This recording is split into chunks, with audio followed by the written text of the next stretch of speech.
ছাত্ৰ ছাত্ৰীসকল আমি এতিয়া সপ্তম শ্ৰেণীৰ গণিতৰ 4.1 অনুশীলনী দ্বিতীয় প্ৰশ্নটো কৰিব লৈছোঁ।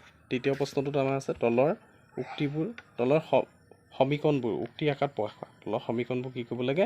উক্তি আকাৰত প্ৰকাশ কৰা। আমি 1 নম্বৰত কৰাটোৰ ওলোটাটো কৰিব লাগে। এতিয়া প্ৰথমটোত হৈছে 3x 5x - 4 ইকুৱেল কিমান? 5। আমি লিখিব লাগিব xৰ 3 গুণৰ পৰা 3 গুণ 3 পূৰ্ণ হৈছে গতিকে 3 গুণৰ পৰা xৰ 3 গুণৰ পৰা 4 বিয়োগ কৰিছোঁ আমি 4 বিয়োগ কৰিলে কিমান পোৱা যায়? 5 পোৱা যায়। 4 বিয়োগ কৰিলে 5 পোৱা যায়। বুজি পাইছা তোমালোকে? xৰ লগত 3 পূৰণ হৈছে xৰ 3 গুণৰ পৰা 4 বিয়োগ কৰিছোঁ গতিকে 4 বিয়োগ কৰিলে কিমান পোৱা যায়? 5 পোৱা যায়।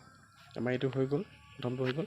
দ্বিতীয়টো আছে m/3 + 6 = 11। m/3 + 6 = কিমান আছে? 11 আছে। সেইকে mক 3য়ে হৰণ কৰিছে, তাৰ লগত 6 যোগ কৰিছে, সমান 11 হৈছে। ইয়াত লিখিব লাগিব mৰ 3য়ে হৰণ কৰি mক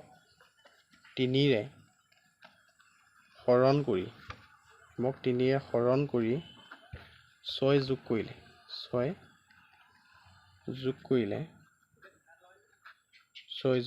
কিমান পোৱা যায়? 11 পোৱা যায়। 11 পোৱা যাব। mক 3য়ে হৰণ কৰিছোঁ, mক 3য়ে হৰণ কৰি 6 যোগ কৰিলে 11 পোৱা যায়। আমাৰ এইটো হৈ গ'ল দ্বিতীয়টো। আমি তৃতীয়টোলৈ আহিছোঁ এতিয়া 7p = 42। pৰ 7 গুণ সমান 42। এইটো লিখিব লাগিব pৰ লগত 7 পূৰণ হৈছে। pৰ 7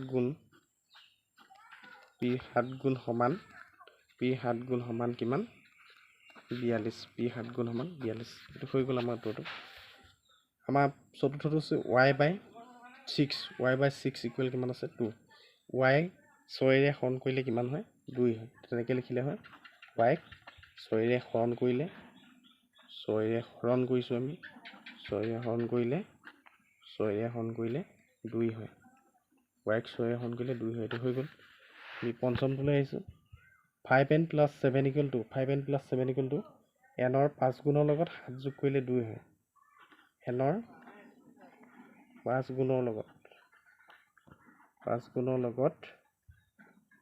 7 যোগ কৰিলে nৰ 5 গুণৰ লগত 7 যোগ কৰিলে 2 পোৱা যায়।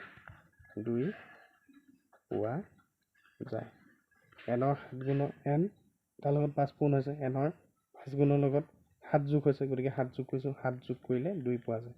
আমাৰ এইটো হৈ গ'ল। আমি এতিয়া আহিছোঁ 6 নম্বৰটো আহিছোঁ।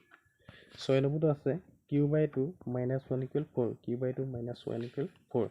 কিউক 2য়ে হৰণ কৰি 1 বিয়োগ কৰিলে 4 পোৱা যায়। এনেকৈ লিখিব লাগিব কিউক 2ৰে হৰণ কৰি 1 বিয়োগ কৰিলে 1 বিয়োগ হৈছে 1 বিয়োগ কৰিলে 4 পোৱা যায়। 4 পোৱা যায়। কিউক 2য়ে হৰণ হৈছে 2য়ে হৰণ কৰি 1 বিয়োগ কৰিছে 1 বিয়োগ কৰিলে 4 পোৱা যায়। ঠিক আছে।